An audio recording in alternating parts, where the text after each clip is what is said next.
Hey everybody, welcome back to GR Research, where today we're digging into another speaker. We're digging into the Revel. It is the Proforma M106 model. And, we have lots of speakers sent in.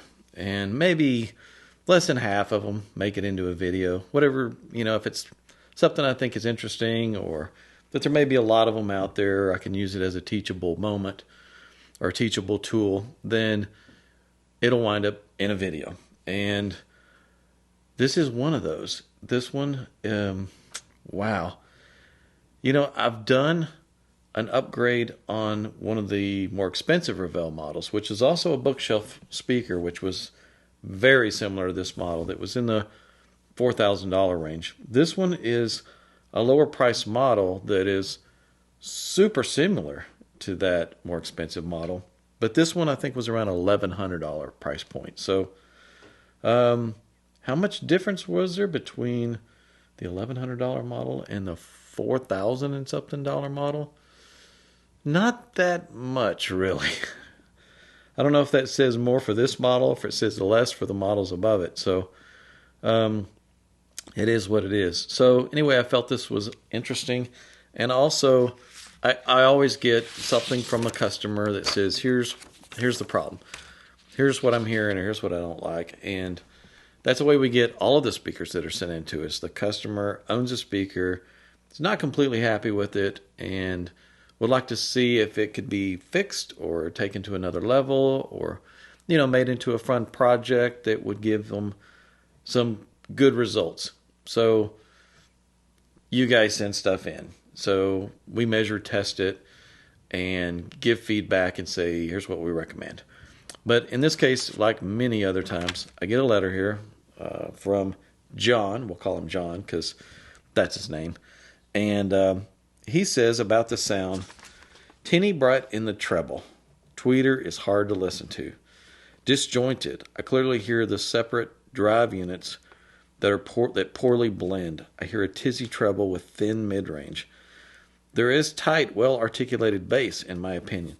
J.A., who's referring to John Atkinson, found a 1 to 2 dB rise from 4 kHz to 6 kHz in stereophile. And he did. I looked at his measurement, and mine showed a peak in that range as well. So, which is not unusual. I mean, not surprised by that. I've sent speakers to John Atkinson that we've measured for other companies, and then they've gone to stereophile. And his measurements always looked identical to mine, so I'm not really surprised by that.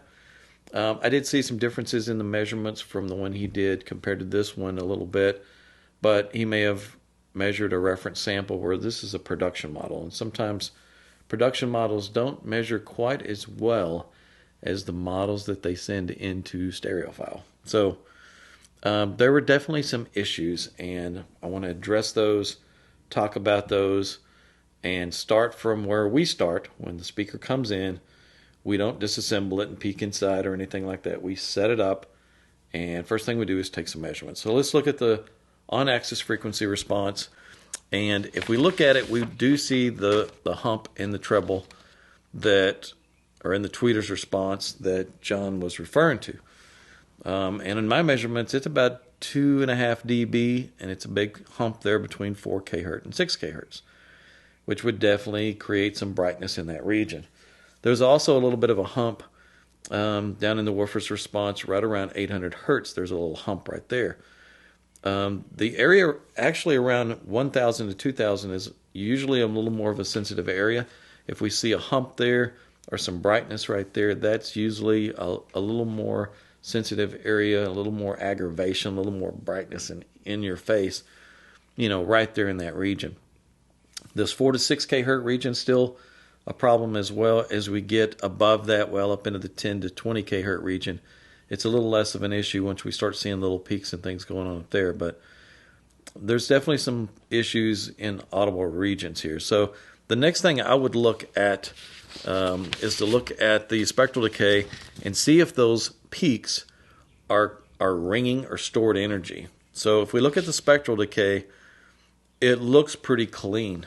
That peak in the tweeter's response around 4 to 6 kHz, is an amplitude peak. It's not ringing. It's not stored energy. There's something causing it, and it could be that it's the diffraction issue is causing that as well, causing a problem in that region. And it's a problem, but it's not a bad problem. It's easy to fix an amplitude peak because you can bring that peak down with a notch filter and you don't have excessive ringing. It's a much greater problem if there's ringing there. The one in the woofers region, if you look there around the 800 hertz region, it's a little bit of stored energy right there, but it's not bad. So that makes me think I can fix the situation here, fix the problem pretty easily and make this a lot more listenable. Looking at the horizontal off-axis, we see it looks okay.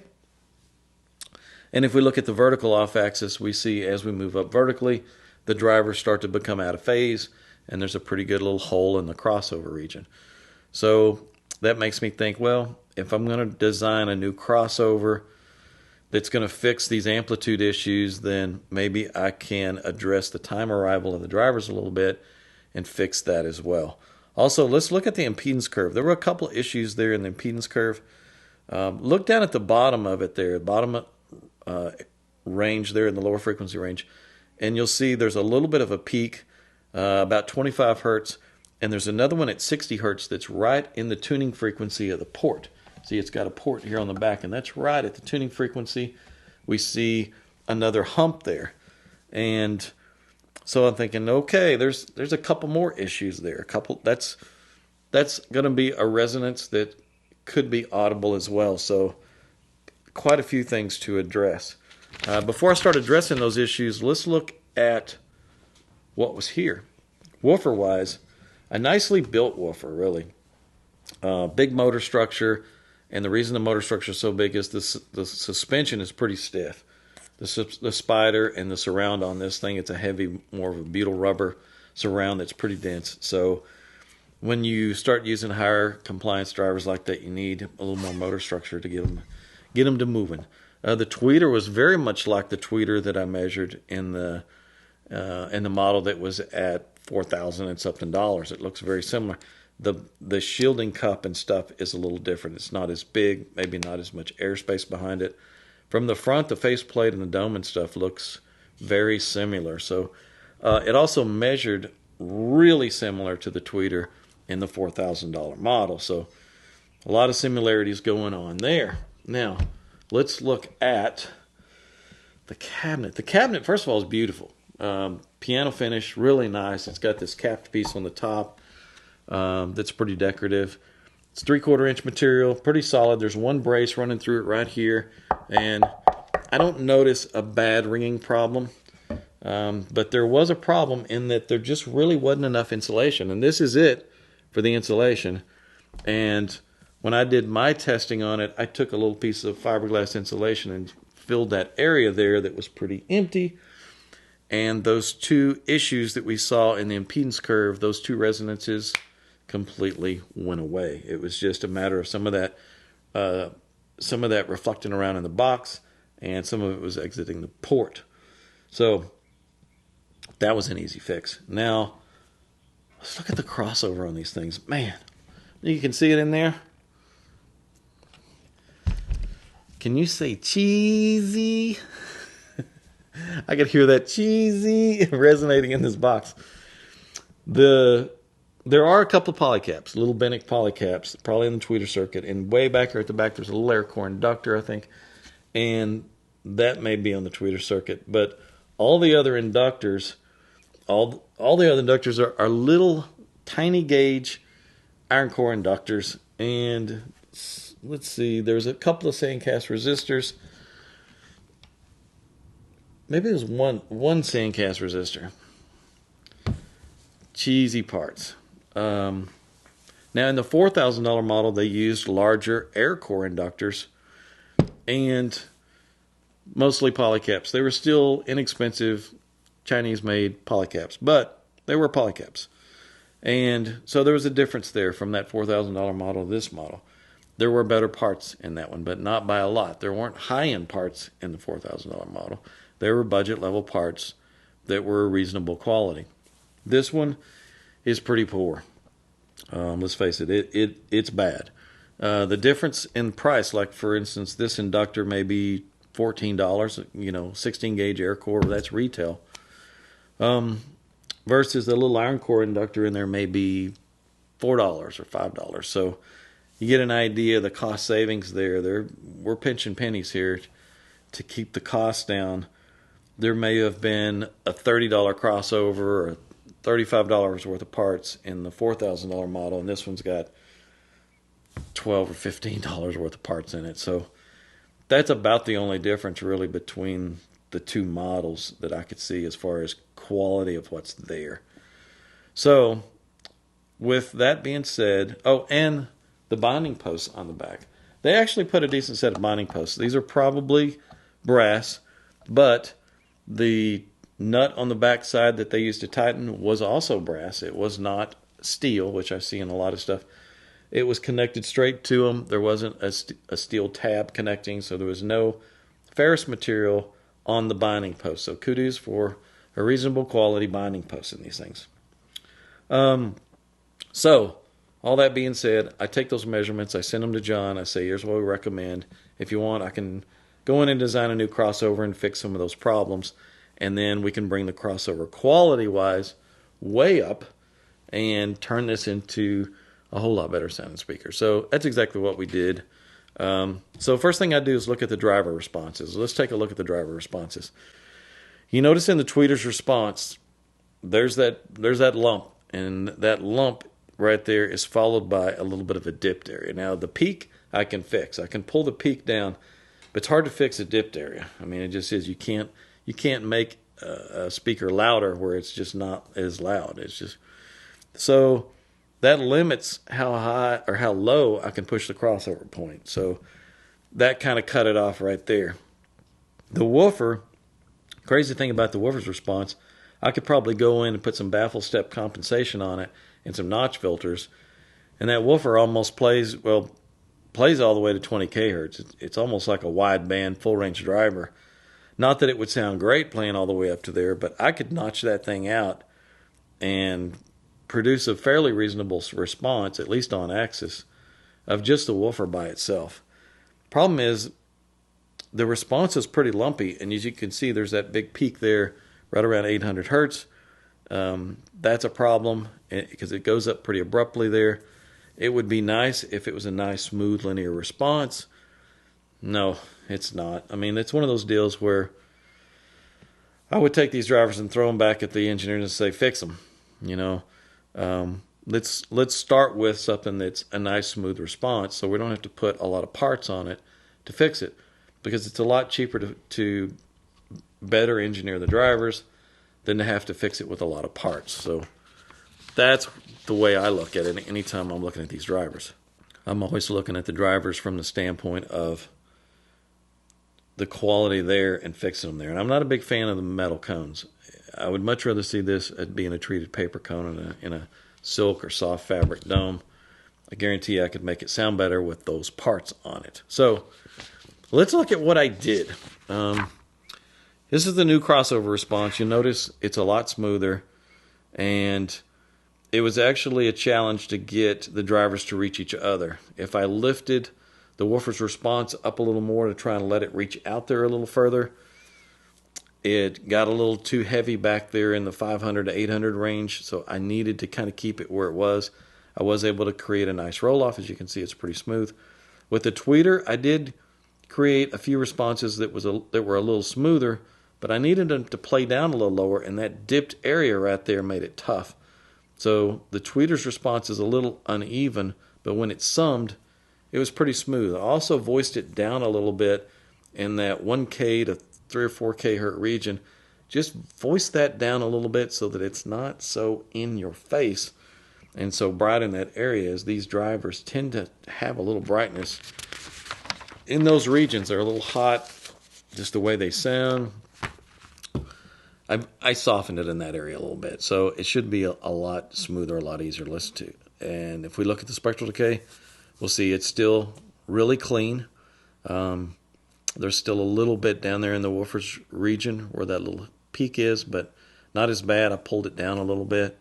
Horizontal off-axis, again, looks about like it did. Looks fine.